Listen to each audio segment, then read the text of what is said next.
솔직히 아쉬운 부분도 있지만 40만원대로 시작하는 가성비 플래그십 태블릿이면서 OTT 등 영상도 만족스럽게 시청이 가능하고 공부할 때도 사용하기 좋고 게임도 적당히 할 수 있는 태블릿을 가져왔습니다. 안녕하세요, 핵튜브입니다. 오늘은 이렇게 이번에 새롭게 출시한 갤럭시 탭 S9 FE 모델을 가져왔습니다. 갤럭시 북3 프로도 그렇고 갤럭시 탭 S8, S9 시리즈까지 다 살 정도로 제가 갤럭시를 너무 좋아하는데 사실 이거는 진짜 고민을 많이 했거든요. 다들 아시다시피 AP 성능 논란이 있기 때문에 그냥 사지 말까 하다가 테크 유튜버 꿈나무로서 몸빵을 하고자 구입을 했습니다. 제가 구입한 모델은 플러스 모델이 아닌 일반 모델이거든요. 참고로 FE 모델은 펜 에디션의 줄임말로 정말 쉽게 말씀드리면은 가격을 조금 낮추고 물론 성능도 낮춘 가성비 모델이라고 할 수 있습니다. 색상은 실버, 민트, 라벤더, 그레이가 있고 128기가 모델과 256기가 모델이 있습니다. 저는 그 중에서도 128기가 그레이를 선택해서 최종 구매가 46만원에 구매했습니다. 지금 구입을 하면은 국룰 할인 혜택이랑 128기가든 256기가든 모델을 사면은 그거의 용량과 맞는 SD카드를 준다고 하네요.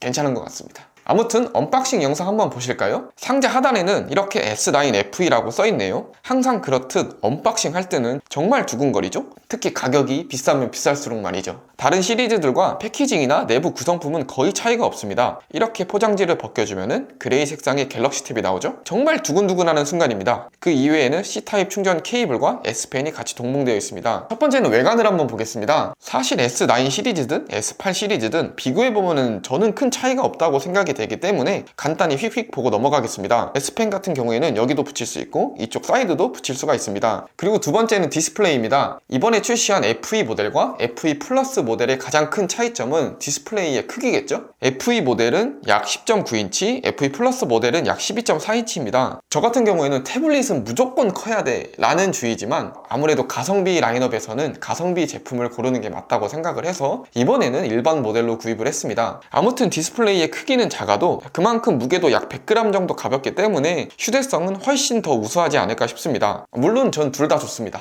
말한 김에 일반 모델과 플러스 모델의 차이점을 알고 싶다 그러면 삼성닷컴에 들어가셔서 비교하기를 통해 어떤 부분이 다른지 한눈에 알 수 있습니다. 아무튼 사이드 측을 보시면은 마이크로 SD 카드를 삽입할 수 있도록 외장 스토리지가 지원이 되고 최대 1TB까지 장착이 가능합니다. 카메라 같은 경우 후면은 800만 화소, 전면은 1200만 화소입니다. 낮에 후면 카메라로 찍어봤습니다. 당연히 스마트폰처럼 화질이 좋은 건 아니지만 그래도 낮 시간에 촬영했을 때는 이 정도면 어느 정도 괜찮다고 생각합니다. 확대해보면은 확실히 좀 부족하긴 하지만 색감도 그렇게 나쁘진 않더라고요. 다만 야간은 아쉽습니다. 야간 모드로 촬영을 해도 이미지가 많이 뿌옇더라고요. 하지만 그래도 이건 어느 정도 감안하셔야 할 게 태블릿의 카메라 센서는 스마트폰 대비 성능이 좋지 않기 때문에 어쩌면 당연한 결과라고 생각합니다. 이거는 혹시 결과물이 궁금하신 분들을 위해 한번 찍어봤습니다. 그리고 10.9인치 2304 곱하기 1440 WUXGA 플러스 해상도가 탑재되어 있고 TFT 패널입니다. 정확히는 TFT LCD 패널이죠. 당연히 플래그십 S9 시리즈들은 다이나믹 아몰레드 디스플레이가 탑재되어 있지만 어떻게 보면은 가성비 라인업인 S9 FE 모델들은 말 그대로 저렴하다 보니 LCD 디스플레이가 탑재되어 있습니다. 이거는 S7 FE 모델도 마찬가지긴 하죠. 근데 솔직히 저는 가격을 생각한다면은 정말 너무 아쉽다 이거는 또 아닌 것 같습니다. 영상을 시청할 때도 저 개인적으로는 색감이 그럭저럭 괜찮은 편이어서 전 잘 볼만 했습니다. 그리고 주사율은 최대 90Hz를 지원합니다. 물론 2년 전에 나온 거긴 하지만 S7 FE 모델은 주사율이 최대 60Hz 지원이었거든요. 아쉬운 부분이 있지만 그래도 장점은 장점이니까 아무튼 그렇게 화면 전환을 할 때도 부드럽게 사용할 수 있다는 그런 큰 장점이 있겠죠. 자, 그리고 성능을 한번 볼까요? 일단은 램은 일반 모델이어서 6기가고요 플러스 모델 같은 경우에는 8기가가 탑재되어 있습니다. 그리고 정말 말이 많은 부분인데 프로세서는 엑시노스 1080이 탑재되어 있는데 이게 정말 많은 사람을 고민하게 만들었죠. 저도 물론 삼성 너무 사랑하지만 갤럭시 탭 S9 FE 모델에 들어간 엑시노스 1380은 2년 전에 출시한 S7 FE 모델의 스냅드래곤 778보다 우수하지 않고 오히려 동급 수준이다 이런 말이 있습니다. 긱벤치를 돌려봤습니다. 싱글코어 1017점, 멀티코어 2938점이 나왔습니다. 이거는 S7 FE와 점수를 비교해봐도 정말 큰 차이가 없더라고요. 나왔더라고요. 참고로 GPU는 3030점이 나왔습니다. 이러면 약간 좀 마음이 서운하긴 하죠. 그 후에 게임을 간단하게 해봤습니다. 그래도 버벅거림이 없어서 어느 정도 부드럽게 할 수 있었습니다. 물론 제가 장시간 사용한 건 아니라서 발열이 없긴 했지만 스펙상 장시간 사용한다면 어느 정도 발열을 느끼실 거라 생각합니다. S7FE랑 비교한다면 성능이 큰 차이가 없어서 정말 아쉽긴 하지만 그래도 게임 자체는 잘 돌아갑니다. 그 외 특징을 간단하게 설명드리면은 세로 165.8mm, 가로 254.3mm이고 두께는 6.5mm, 무게는 523g이기에 확실히 가방에 넣던지 어디에 들고 다니던지 간에 휴대성이 매우 우수할 것 같습니다. 확실히 이렇게 들어보면은 무겁다는 생각은 당연히 안 듭니다. 그리고 배터리 용량은 8000mAh로 사용 환경에 따라 다르겠지만 약 18시간 정도 사용이 가능한 것 같습니다. 그리고 IP68 방수 방진이 적용되니까 물기 주변에서 사용했을 때도 큰 부담 없이 사용할 수 있는 장점이 있습니다. 필기감 같은 경우도 생각보다 괜찮았고 반응 속도도 나쁘지 않았기에 이 정도면 당연히 공부하면서 쓰거나 여러 사용을 할 수 있다고 생각이 들더라고요. 물론 전 유튜브랑 넷플릭스만 볼 겁니다.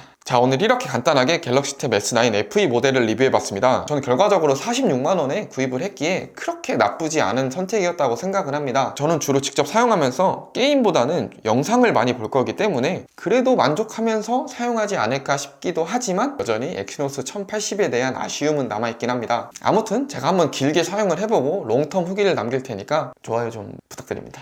오늘 영상이 도움이 되셨다면 구독과 좋아요 부탁드리겠습니다. 그럼 오늘 영상 여기서 마치겠습니다. 시청해주셔서 감사합니다.